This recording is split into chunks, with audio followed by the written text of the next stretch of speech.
Et rendez-vous comme tous les jours avec La Croisette. On retrouve tout de suite Louise Dupont en direct du 72e Festival de Cannes avec aujourd'hui, Louise, un film sur une légende du football. Oui, bonsoir Raphaël. Exactement, Diego Maradona, sans doute le plus connu des footballeurs, sans doute le plus imprévisible aussi. Il a tout simplement annulé à la dernière minute sa venue sur la Croisette. Quoi qu'il en soit, le documentaire qui lui est consacré est présenté ce soir hors compétition. Il revient sur les années napolitaines du footballeur entre 1984 et 1991, une quasi-décennie où le footballeur est passé du rang de demi-dieu à celui de pestiféré, le tout avec des images exceptionnelles, des images d'archives commentées par le footballeur lui-même en grande partie. C'est signé Asaf Kapidia, le réalisateur qui avait déjà reçu un Oscar du meilleur documentaire en 2016. C'était, vous vous en souvenez peut-être, pour retracer le portrait de la chanteuse Amy Winehouse. Je vous propose tout de suite de découvrir son nouveau film donc sur Diego Maradona. Regardez. Fu una caduta senza precedenti. Yo quiero ser simplemente Maradona. Fútbol es el juego del engaño. Podía hacer nada contra la camorra. That's the time when everything starts to go wrong. Noté que no era Diego, más y más, que era Maradona.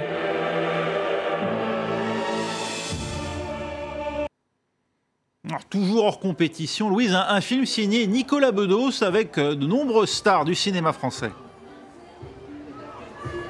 Oui, Fanny Ardant, Pierre Arditi, Daniel Auteuil, Guillaume Canet, Doria Tillier. Un casting de choc pour ce second long-métrage de Nicolas Bedos qu'on avait connu à ses débuts en tant qu'humoriste et qui est réalisateur désormais. Dans La Belle Époque, il nous raconte la vie d'un sexagénaire un peu désabusé, incarné par Daniel Auteuil. Un jour, il rencontre un quarantenaire qui est incarné, lui, par Guillaume Canet et qui lui propose tout simplement de faire un voyage dans le temps vers l'époque où il souhaite se retrouver grâce à une invention futuriste. Et Daniel Auteuil, son personnage, choisit de se transporter 40 ans auparavant, au moment où il a rencontré son grand amour. Seules quelques photos ont filtré du film qui va monter, l'équipe va monter les marches dans quelques instants juste derrière moi et être découvert par les festivaliers ce soir. Ah, et puis pour finir, un rencontre ce soir dans À l'affiche avec les frères Dardenne des habitués de Cannes.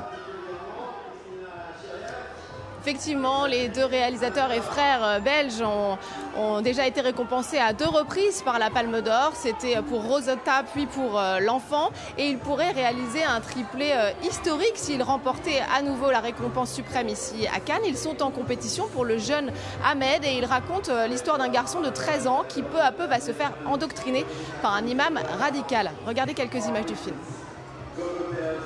La fin de la formule, A carré. Moins B carré. Moins B carré. Ok. Ça va, tu peux y aller. Alors, Anis. Qu'est-ce qui se passe avec les divisions ici? Non, mais c'est un bon début, ça. 1, 2. Ok, t'as fait le petit chapeau, c'est très bien. Combien de fois?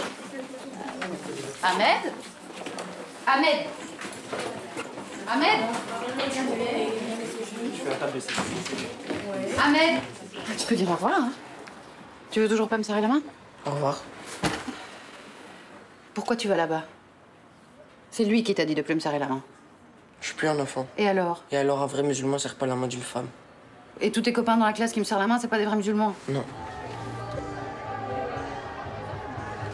Voilà, la radicalisation, un sujet évidemment très en prise avec l'actualité. Luc et Jean-Pierre Dardenne sont connus pour leur cinéma social et toujours au plus près des problématiques de notre époque. Écoutez-les nous raconter pourquoi il leur a semblé important de se saisir de ce sujet toujours très complexe. La montée du fanatisme religieux est de plus en plus présente au cinéma. Pourquoi est-ce important que les artistes parlent de ce problème? Parce que le mot mission est peut-être un peu... peut-être pas adapté, mais je veux quand même l'employer. Une des raisons d'être de la création artistique, en tout cas pour une partie d'entre elles, c'est d'être en synchrone avec son temps et d'essayer de, à travers sa pratique artistique, de proposer un éclairage, une réponse, une résistance à l'époque dans laquelle nous vivons. Voilà une interview croisée, vous l'aurez compris, où les deux frères s'interrogent l'un l'autre, que vous pouvez retrouver dans son intégralité. C'est ce soir dans À l'affiche à 22h15, heure française.